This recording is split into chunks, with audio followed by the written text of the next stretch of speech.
Hello friends, இன்னைக்கு ஒரு visual பார்த்தேன். அது நான் உங்க கூட ஷேர் பண்ணணும்னு நினைக்கிறேன். இந்த விஷுவல பாருங்களேன். அதாவது ஒரு மரம் இருக்கு. அந்த மரத்து மேல வந்து ஒரு பறவை உக்காந்துக்கிட்டு இருக்கு.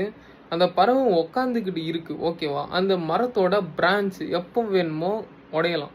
அப்படி உடையப்போது அந்த பறவையும் கீழ போயிரும், கீழ விழுந்துரும் அப்படின்னு நினைச்சீங்கன்னா அது தப்பு. இல்லன்னா ஃபார் எக்ஸாம்பிள் இப்படி கூட எடுத்துக்கோங்க. உடையிற பிரான்ச்ல வந்து அந்த பேர்ட் போய் அங்க உட்காருது. அது உடையதான் போகுதுன்னு அதுக்கு தெரியும். ஏன் உட்காருதான்?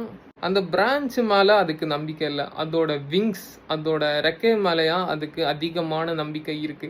அதே மாதிரி தான் நம்மளும் நம்மளோட லைஃப்ல இருக்கணும். லைக் என்ன சொல்றது? யாரையும் நம்பி இருக்கக்கூடாது. நம்மள நம்பி தான் நம்ம இருக்கணும். இதுதான் நான் இதுல கத்துக்கிட்டேன். இந்த விஷுவல் பார்த்தோன்னே உங்களுக்கு என்ன தோணுதுன்னு கமெண்ட்ல சொல்லுங்க. நான் படிச்சு தெரிஞ்சுக்கிறேன். இந்த வீடியோ உங்களுக்கு யூஸ்ஃபுல்லா இருக்கும்னு நான் நினைக்கிறேன். இந்த வீடியோ உங்களுக்கு யூஸ்ஃபுல்லா இருந்துச்சுன்னா லைக் பண்ணுங்க, கமெண்ட் பண்ணுங்க. உங்க ஃப்ரெண்ட்ஸ் அண்ட் ஃபேமிலியோட ஷேர் பண்ணுங்க. மறக்காம சப்ஸ்கிரைப் பண்ணிட்டு பக்கத்துல இருக்க பெல் ஐகானை கிளிக் பண்ணிக்கோங்க. நெக்ஸ்ட் வீடியோல நம்ம பார்க்கலாம்.